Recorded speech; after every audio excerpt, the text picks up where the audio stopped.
last few moments, we have received a statement that appears to come from Albert Fritz, the former MEC for Community Safety in the Western Cape. In that statement, he denies wrongdoing. He says the claims which have been made against him, the events in which he's accused of playing a role, are simply not true. He also says that he has been denied a chance to actually give his side of the story.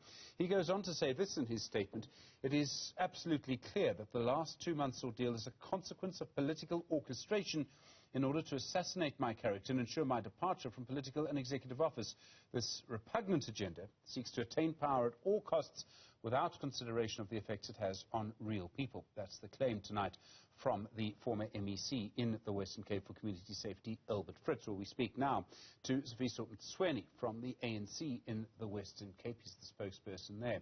Sifiso, good afternoon to you. The story developing quite strongly tonight. How do you react to what Albert Fritz is claiming, that he's an innocent person and that this is a political agenda against him? Well, good afternoon, Stephen, and good afternoon to the viewers. Indeed, that's what Albert Fritz would say. That's what I presume any person in his position would say. But I think from our side, we've noted what the Premier has done, which is long overdue. By the way, the Premier is dishonest in his statement because he has been aware of this matter since the 21st of November. He became the judge, the jury, and the prosecutor. He invited witnesses to give him affidavits. He concealed the matter, trying to manage internal DA politics.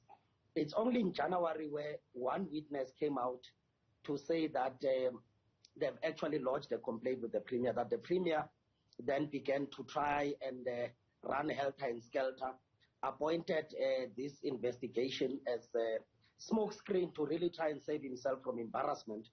And the outcomes of this process proves what we've been saying. We said in January that the Premier is actually dealing with a criminal matter in an administrative matter.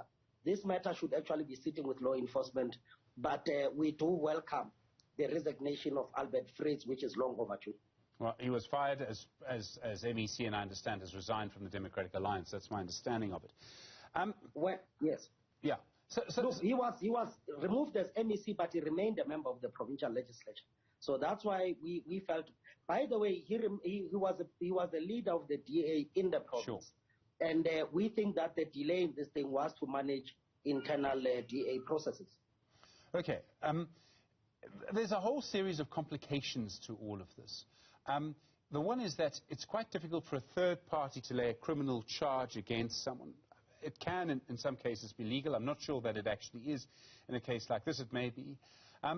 But isn't the problem also that it is up to the victims to lay a charge? Well, it could be. It could very well be. But here we are not just speaking about an ordinary third person.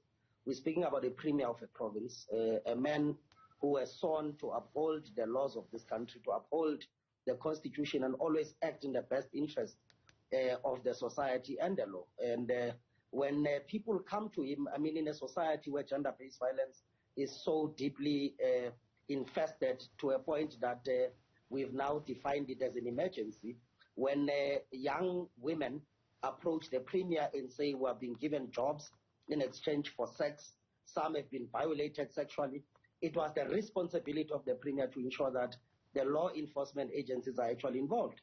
But for him to conceal this matter, to sit with it for over a month, and only when a certain victim actually comes out, then stands up and tries to act on it, to us is dishonesty. And we do think that the Premier should shoulder some responsibility on this matter.